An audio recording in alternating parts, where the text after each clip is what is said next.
Your brother Assad, and I'm Adrian, and we are back again with another quick video. So make sure you like, comment, and subscribe, and hit that notifications bell so that you'll be notified when we drop new material on this channel. Secondly, in terms of housekeeping, I gotta give a special and a significant and a particular and a peculiar shout out to my South African family for all the love you guys have shown this channel. My wife, myself, my children, we greatly appreciate it. Third, in terms of housekeeping, bam, bam, bam, just like that. Bam, bam, bam, just like that. I got to give a special and a significant and a particular and a peculiar shout out to the rest of the family, to the Namibia family, the Ghanaian family, the Eritrean family, the Moroccan family, the Texas family, the Louisiana family, the New Orleans family, because there's two separate things. We see y'all. We appreciate y'all for watching. We love y'all. Did y'all see how New Orleans hosted that Super Bowl 2 days ago? Yeah, that part. That part. The black city doing this black thing. You hear me? Yeah, the black city holding it down, baby. Yeah, but we're going to talk about that with that old foolishness with Kendrick Lamar later in this video. So, this is the video y'all keep asking us about. What do we think about this new Trump administration? My God, my God. I'm mad we got so much to think and talk about. I don't know where to begin. I don't know where to begin other than to say that if you've been watching this channel, you already know what I'm going to say. I tried to told you, but you didn't want to hear me. Yeah, we said we needed to relocate by the time he was reelected. Listen. That was like back in 2021. I mean, Stevie Wonder could see that this was coming.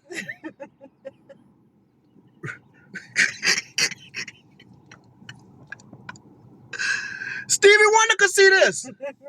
What, y'all surprised? I can't believe it. I can't believe you're surprised. I know you lying. I know you lying to me. You surprised? No, indeed. Yeah. This is not a drill. This is exactly what we thought it was going to be, what you should have known it was going to be, what anybody with good sense saw coming. You got a lunatic in the White House. Yeah, he crazy. He big crazy. Big crazy. No good sense at all. South Africa to the front of the class. South Africa come to the front of the class. And when you come, and when you go back, make sure you bring Elon with you. Come get your boy, please. Now, we ain't never done nothing like this to y'all. We ain't never brought no American over here did nothing like this to y'all. Yeah, we don't want to hear it. Yeah. Y'all talk. They're gentrifying us. Yeah. They're coming over. No, yeah. We never come like this. Though. Yeah, we gentrifying y'all, right? But Elon over, yeah, no, y'all. Elon over here destroying our country. I think that's a fair trade. Don't we deserve? I think it's a fair trade. In the words of the great philosophical musician Drake, sounds like a fair trade to me. Sounds like a fair For all trade. the black American coming to gentrify. Well, y'all, this dude here done wrecked our whole country. Right. He done wrecked the whole country. He getting rid of our entire federal workforce. People unemployed. It ain't Big Mama say you gotta laugh to keep from crying. So we gonna laugh a little bit. But really we should be crying. Yeah, that boy. Yeah, he done wrecked the entire country. This man done wrecked the entire country off of tweets. He tweet and then policy change. Excuse me. Then he come here setting up lies on y'all. Listen, let me tell you. The country make up lies. Let me tell you something that is profoundly true. That is so disturbing, but profoundly true. White folks stick together. Hold on. White folks stick together. Black folks are the most divided people on planet Earth. Whether they're on the continent or whether they're in America, whether they're in a diaspora, we are divided. We are divided. It's like we just hate each other for no reason. Let me tell you something. Trump looked at Israel. Because you know them Israelis come from them white people. They come from Europe. Hungry Poland. Yeah, all that type of stuff. That's where they come from. If you want to talk about, well, they were there 2,000 years ago and blah blah blah blah. That ain't the same people.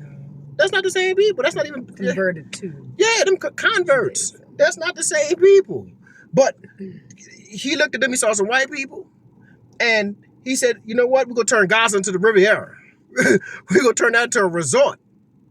Then he got on social media and declared that he cutting South Africa off, and that white South Afrikaners could be refugees in the United States of America. The same man who y'all got on, some of y'all, not all of y'all, not all my South African family, but some of y'all who kind of threw it off, got on, he was talking about during the election, well, Trump is going to put America first, and he does this, and this is what Africa should do, and all that old dumb shit you were saying. Well, this the man who ran and said he going to get rid of immigrants, now going to tell white South Afrikaners that they can become refugees in the United States. And when you use the word, I don't know how it's used here, but refugee in the United States come with money. Yeah. That resettlement. That come with that when you say this person is a refugee, when they had all them people from that Putin was knocking off over there in what the country Ukraine. In the Ukraine, when Putin was wiping them Negroes out and they came over to America, they got housing, they got food subsidies, they got good schools and all that type, medical care, all that type of stuff. When an American refugee come with money. When somebody say you got a refugee status, that come with money. So here about the so-called put America first, make America great again. I'm gonna put all the brown people out, all the immigrants, and I'm gonna look to a little bit of South Africa. Way over there. Well, they got nothing to do. Trump come from Germany. Afrikaners come from Africana. I don't know where they come from, but they don't. They come from Orania somewhere. I don't know where they come from, but they don't got nothing to do with America. Nothing to do with America. But he looked way over there and said, "Yeah, y'all can come over here." Right. Based off of a lie. Based off a lie. Based off Elon Musk lie. Right? And a lot of y'all want to go to the U.S. Y'all not mad? I'm saying all of my black South Africans that just be running into me all the time. We could trade places. I want to go there so bad. It's my dream. When you go back, can you put me in your luggage and all that old stuff you be asking? That's what you want over you and your real history of oppression to make up for the Afrikaners oppression. But for them to come to get some assistance. Why would you want to move to South Africa? That's what they be asking. Huh? All the time. Well, y'all, how about this? You gonna take my place. You got my place. You got 1, 2, 3, 4, 4 of us, so we gonna take my place. You got it. What you gotta do is keep them papers on you. You got these people got ICE, which is the immigration people. Like that's the immigration enforcement people.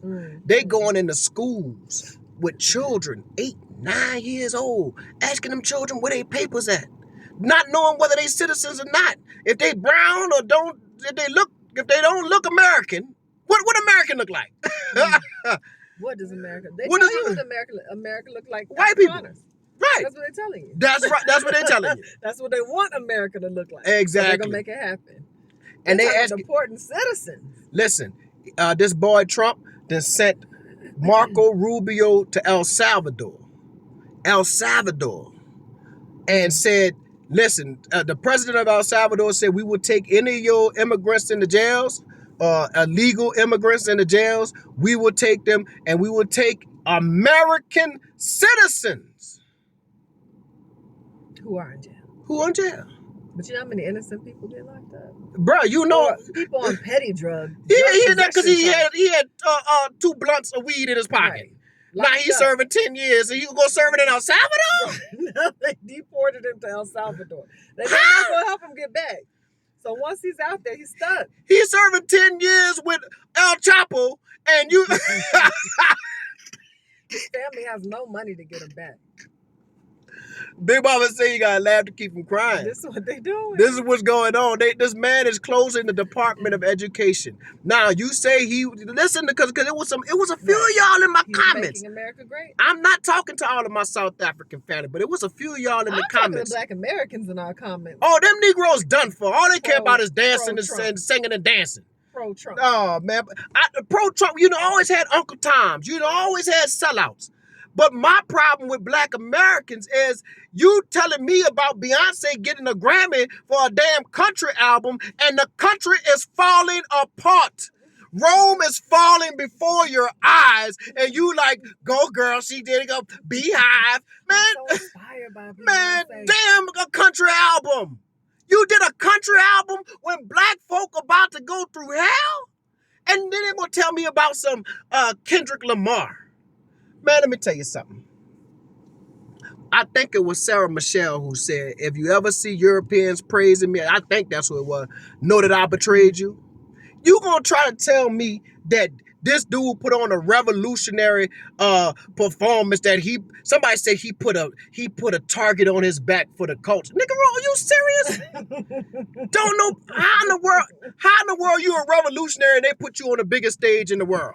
You get Grammys right before. You get Grammys before it. That's not do that to that's not how revolution. That's not how this thing works. That's not how any of this works. We'd all be revolutionaries if that's what we right, you're a revolutionary. A revolutionary, he can barely rap. Yeah, no. They put this man on the biggest stage in the world, and you think they put this man on the biggest stage in the world, and you think that's what a revolutionary is? The NFL? Huh? The NFL that who kicked Kaepernick out. Kaepernick is taking a knee for Black lives. He took a knee, and he been unemployed for the last 7 years. But you telling me Kendrick starring in the halftime show is the revolutionary? Ain't no way. Whenever you see white folks praising and uplifting one Negro, know that that Negro is sold out a long time. Oh, he's not a threat. Right. He might not have sold out, but he's definitely not a threat. That ain't no revolutionary. That's a rapper. And that's what we need to remember. He's a rapper. But that's what the problem with Black Americans. We still worried about the wrong damn thing. We are worried about the wrong damn thing. We want to sing and dance, but the Bible, right? I know I'm Muslim, but the Bible told us about this. Go and read it. When Noah was warning the people, the flood is coming. It's going to rain a long time. You better get right. The flood is coming. The Bible says when it started to rain, the people were singing and dancing. That's how I know the people was black. That's how you know they was black. Because black people simple. We gotta be some of the most simplest people out here. Water up to our necks, and we how you do it? Dun dun dun dun dun. Crip walking. Crip walking. Yeah, that's what we doing. You crip walking. Here the leader of the free world, the racist white supremacist, he in the building, and you crip walking. You know what a crip is? That's a gang that go and kill Bloods. Crips are black, Bloods are black. So you crip walking. You highlighting black on black crime in a dance. And that's revolution. Man, y'all sound simple as hell. The only real blatant smoke you have is for another black guy. Right. You mad at Drake. Hey, Drake. You should have said, hey, Trump. If he would have said, hey, Trump, I heard you like him young. I would have said, boy, that boy's a revolutionary. But instead, it was against another black man. That makes sense? That don't make no sense to me. That's not revolutionary. And it's like we worried about the wrong, even your girl, what's her name? Crockett, the sister girl sass. All that sass don't mean nothing. Did y'all see when Maxine Waters, and it was about 1,000 Negroes with 1,000 folks with Maxine Waters, and they was trying to go to the Department of Education? Yeah. Or something. They had one white man, he didn't even have no uniform on. No badge? He had nothing on, just a white man. He was just white. He said, y'all can't go. This woman, Maxine Waters, been a congressperson for 75 years. She been a congresswoman for 75 years, and she couldn't get past one white man standing at the Department of Education. There was a whole crowd of them that couldn't. It was 1,000 people with her. Meanwhile, go back. January 6th. Come on. They were mowing down police officers. January 6th. Yeah. So they were crushing windows. They were like, we getting in this building. That part. They did all that on January 6th, and we said, do you see him? He will not let us in. Get him on. He don't care. He's sitting there like. Listen, Farrakhan quoting Frederick Douglass said that power concedes nothing without a demand, but even power will not concede to a demand coming from a weak constituency that looks like it's lost its testicular fortitude.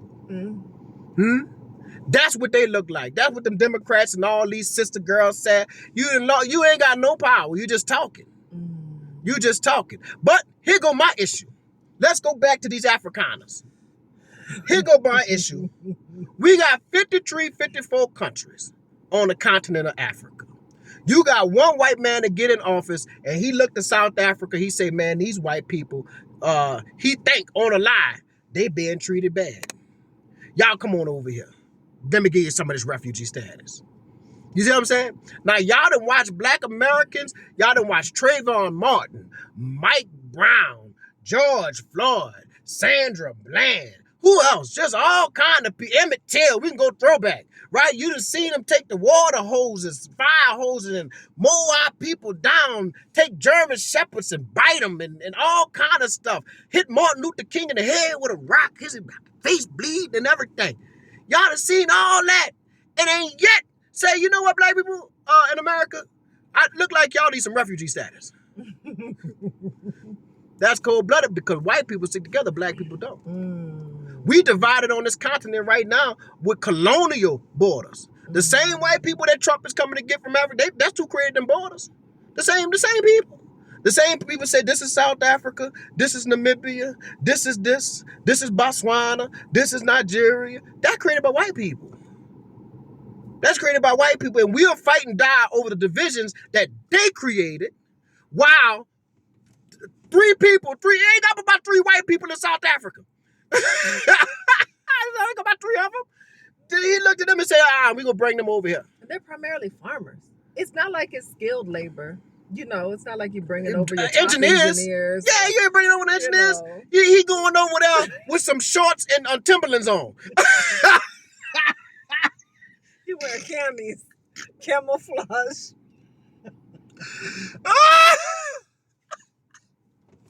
Maybe say they need some soldiers coming up. But I don't know. The one thing, they got some big white folks over here, so maybe they need, the white folks. I've been saying that. Y'all go back to my old video. I've been saying they got the biggest white people I've ever seen in my life. Just big cornbread fed white. We ain't got no big white people like that in America. Maybe in Iowa. Yeah, you do.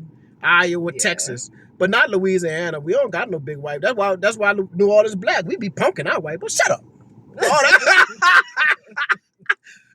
This is our city. You know what I'm saying? Next thing you know, he gonna be talking about white people in New Orleans. You gonna make y'all refugees in D.C. somewhere. Meanwhile, the stats show y'all living better than the masses. The masses. But somehow you're oppressed. I don't know. It make sense. And listen, I think I nothing against Afrikaners. I don't know them people. You know what I'm saying? I don't know none of them people. But what I'm saying is we got 53, 54 countries on the continent, right? And nobody has yet to, Ghana, Benin, maybe Senegal, you know, but it should be a loud roar from all over the African Union and all them Negroes, right? They should be saying, look, we're going to offer refugee. And if you want to be selective about it, say we're going to offer you refugee status to critical skill Black Americans, critical skill Black folk, you know, in the diaspora. If you're an engineer, you got a PhD, you a nurse. There's a critical nursing shortage in South Africa right now. Did y'all know that? Yet, you got 30 Black schools in America that produce nurses every year, right? So, where is the, excuse me, where is the, pathways to citizenship? Where is it? Where is the, you know, it's not even about the pathways of citizenship. It's the principle. It's the principle. You understand what I'm saying? You have a nation, you have this white man, the head of the American empire, looking at, what white people? 8% of the population, and all of them not Afrikaners. Yeah. You got the British and everybody else here, right? So you got the small population of people, maybe a couple of million people, right? Maybe. And he looked to them and he said, nah, I ain't gonna let nothing happen to y'all on the strength of whiteness. And it's written in the executive order. It's written in the order. He said, white Afrikaners. He didn't say, to my colored family. White South Africans. White South Africans is what he said, yeah. Yeah, the colored family, y'all not in that one. Indians, not you. Black South Africans, definitely not you. He looked particular. And what I'm saying is nobody on the continent had the wherewithal to say, man, our people, your children, your sons and daughters, the kith and kin who was ripped from the warm, loving arms of the continent of Africa, who was ripped hundreds of years ago, have been suffering every day since, and then still managed to make something out of ourselves. And nobody ever said, man, why don't y'all come on back? Look, like, let me give y'all a little refugee status. Let me see if we can help y'all relocate here to build something over here on the continent. And listen, I hear these conversations all the time because there's so many Black Americans who are looking for somewhere to go. They're waiting for somebody to open their arms. And I know, South Africans will say, well, y'all really come from West Africa. Once again, the white man created them borders. We came from the continent. The white man created them borders, and you'll fight and die for them. You'll fight and die for the same borders that he created. Meanwhile, he'll come get his people from over here. They ain't even his people. Right. They ain't even his people. They just white. He'll come get them and give them refugee status in another country because white people stick together and Black people are divided all over the world. We are so divided. That is why they winning. That is why they stay winning and we stay losing. I remember talking to y'all about Pan-African. Oh, Pan-Africanists can't work. See how white people work? See how white people work? White people ain't got no pan nothing. Is you white, you in. They ain't worried about no, oh, well, Pan-African can't work because, South Africa has this and this, that, and the third. They don't think like that. They don't say, well, America has all of this and these white Africans ain't got that. They said, go get them. 20,000 people signed up on the website that they set up. Crashed the website. Crashed the website. They out. Because white people stick together and Black people don't. So we have an enemy. Our enemy is racism and white supremacy. But our biggest opponent, see, that's the difference. The enemy is one thing, but our biggest opponent is our division, is our lack of unity. That's one thing that we have never tried. We done tried all kind of foolishness and one revolutionary war over here and one revolutionary over here and sit-ins in the South and Malcolm X, but we never tried unity of Black people globally, unity of Black people on the continent. You can say what you want about white people. They fought World War I, World War II, and all that stuff. And when they finish fighting, they get together and oppress you. I gotta go.